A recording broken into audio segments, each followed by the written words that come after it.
Stars have always forced their way off of teams once it became clear they couldn't win there. The Decision, The Next Chapter, Kyrie Irving leaving the Cavs, Paul George leaving the Pacers, James Harden leaving the Rockets, and the Nets. But these stories are just the tip of the iceberg. What if I told you there are 3 messy NBA breakups that you actually forgot about? Like Vince Carter. I know you remember him. Sure, he's known for high-flying dunks in his prime and playing till he was about 100 years old. Some consider him one of the greatest players to never win a ring. But for Toronto Raptors fans from 2004, he'll be remembered for his nasty split with the team. Back in '98, Vince Carter kicked off a new era for the Toronto Raptors. The team was still trying to find its identity and put Canadian basketball on the map. Carter did that immediately. But basketball is about winning, and eventually, it became increasingly clear that Carter wasn't getting any rings in Canada. And moves like bringing in an aging Hakeem Olajuwon only made matters worse between Carter and the front office. Eventually, a breakup became unavoidable, and Carter started to act out on the court. He would reveal his team's plays to the opponent, and even worse, he stopped dunking. Things got real nasty, and the star just forced his way out. The Raptors had no choice but to trade him to the New Jersey Nets. Frankly, after this experience, the Raptors should have seen this coming in 2019 with Kawhi.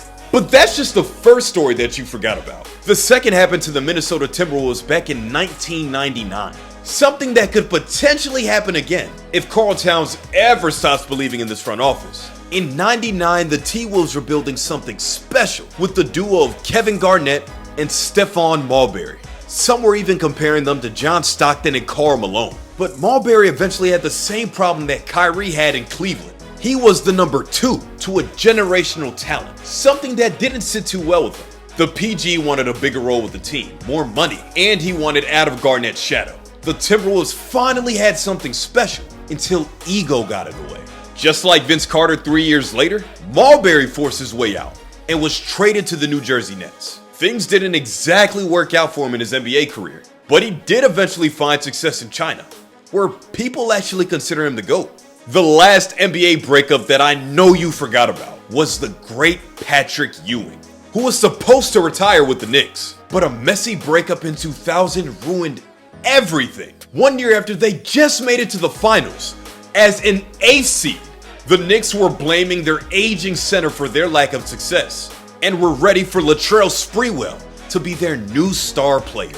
Ewing eventually had enough of it, and after failing to get a contract extension, he decided to force his way out. He would eventually land in Seattle with the Supersonics, but his career was coming to an end, and things eventually ended 2 seasons after leaving the Knicks. Just such a sad way for a legend to call it quits on his career.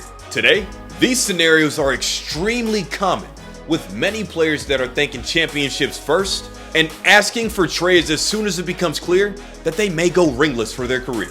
But this trend is nothing new and has been happening for years. And these 3 legends prove it's not only common, but damn near forgetful.